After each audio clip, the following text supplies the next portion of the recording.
Veja, nem tudo que nós elaboramos, que nós expressamos, que nós criamos, pode ser protegido pelos direitos autorais.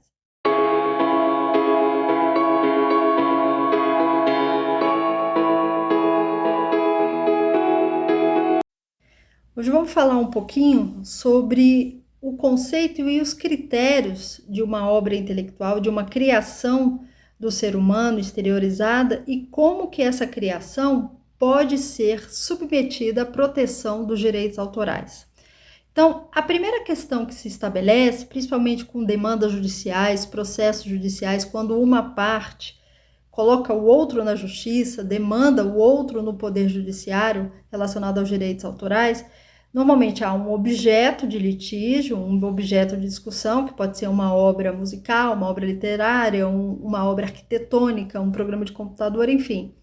E há uma discussão, eventualmente, de infração desses direitos autorais. Mas há uma questão preliminar, prévia ao desenvolvimento da discussão.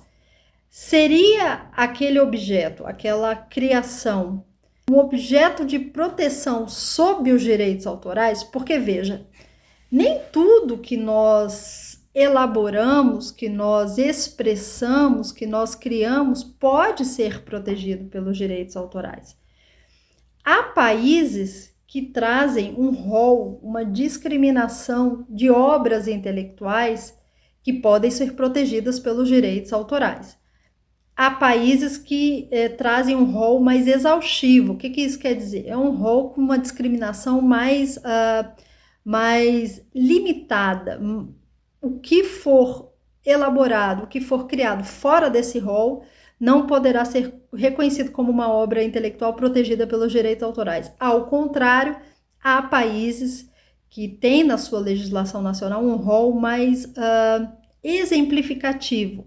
Então, há apenas referências de criações, podendo ser encontradas outras criações intelectuais protegidas, que eventualmente poderão ser protegidas pelos direitos autorais, por outros meios, em outras circunstâncias. Isso vai depender muito também em que sistema cada país, em que sistema de direitos autorais cada país se filia, mas essa é uma outra conversa. O fato que uma criação intelectual retirada, exteriorizada, expressada, retirada do campo das ideias de um indivíduo, de um ser humano, poderá ser protegida pelos direitos autorais se tiver elementos mínimos de originalidade, e algumas legislações prevêem elementos mínimos de criatividade. Mas o que vem a ser essa originalidade? Em que distingue esse aspecto de outras criações, por exemplo? Uma obra original, um livro, uma música, uma obra arquitetônica, uma obra de artes visuais, nós partimos do pressuposto que seja uma expressão, seja o resultado de uma expressão artística, com elementos estéticos. Significa que é uma exteriorização da capacidade artística daquele autor, daquele artista, daquele indivíduo, daquele ser humano. Então, essa obra intelectual, ela carregará necessariamente elementos da personalidade, do DNA, da individualidade, referências pessoais, referências profissionais, referências familiares, sociais, culturais, históricas. Quer dizer, vou dar um exemplo.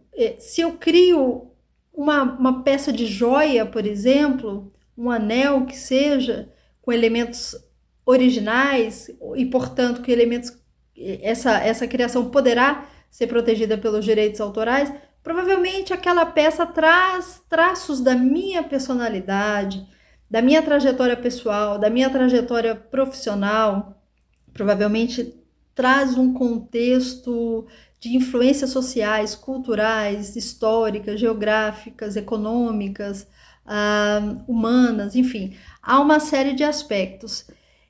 Essas questões todas devem ser consideradas quando temos o interesse de defender a originalidade de uma obra, ou o contrário, quando nós não temos interesse de defender a originalidade de uma obra. Isso é absolutamente crucial, basilar e prévio a qualquer discussão. Um outro aspecto que vai ao encontro do que eu acabei de falar e que converge com a questão da individualidade, da personalidade, da originalidade, criatividade e essa relação entre o autor e a obra intelectual. O outro aspecto importante é exatamente o processo criativo. Então, é muito importante, do seu ponto de vista de cautela jurídica e gestão jurídica e gestão artística, inclusive, da sua obra, é muito importante que o autor faça o possível para arquivar, reunir as informações importantes em relação ao processo criativo daquela sua obra intelectual. Então, vamos supor um exemplo, um livro. Então, o autor passa anos ou meses escrevendo uma obra literária, um livro. Então, é interessante que, na medida do possível, guarde os rascunhos, guarde as referências literárias, envie, por exemplo, uma técnica que é muito utilizada, envie e-mails para si de partes do processo. Em outros casos, por exemplo, elaboração de uma escultura, criação de uma escultura, que é uma obra de arte visual, é interessante, recomendável que o autor, o escultor, filme o seu processo de criação físico mesmo em relação àquela escultura. Tudo isso é informação favorável à comprovação da originalidade da obra.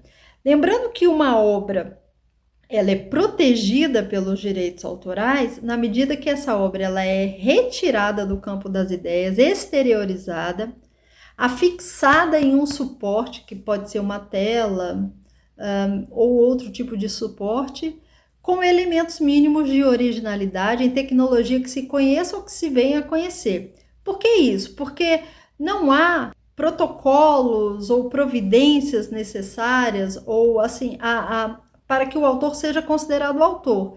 Isso tem referência lá na Convenção de Berna. Então, se o autor retirou essa obra, se expressou artisticamente com elementos de originalidade, a sua criação já é sua.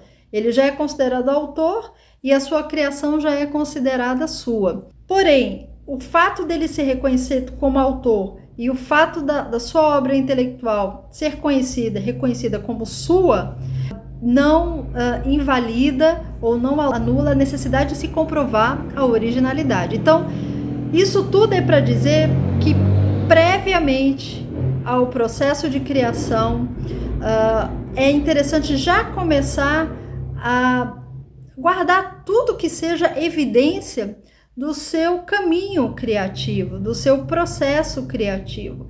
Isso vai ao encontro da sua prerrogativa como autor, que prescinde, independe de registro, por exemplo, mas que é necessário que seja comprovada a originalidade da obra. Então, em resumo, todo o processo criativo de um autor, se está fazendo uma música, guarde tudo que pode ser comprovado, que esteja inserido dentro desse processo criativo, as anotações, filme, enfim. Esse é só um exemplo dentre tantas outras possibilidades, mas demonstre o seu processo criativo e é muito importante que o autor tenha a clareza de que a sua obra intelectual corresponda, seja uma exteriorização ou agregue elementos da sua personalidade e do seu DNA. Afinal de contas, a obra intelectual é o resultado da expressão artística, da capacidade criativa e de toda a história humana e das referências que o autor, o criador, carrega. Então, elementos de originalidade convergem com processo criativo, com a necessidade de se demonstrar elementos, aspectos da personalidade do autor na obra, e a demonstração da originalidade, ela será absolutamente imprescindível e fundamental para a comprovação de que aquela obra, ela está e poderá ser submetida à proteção dos direitos autorais. E isso é um grande divisor de águas no início de uma ação judicial ou de uma demanda administrativa, tá bom? Até logo!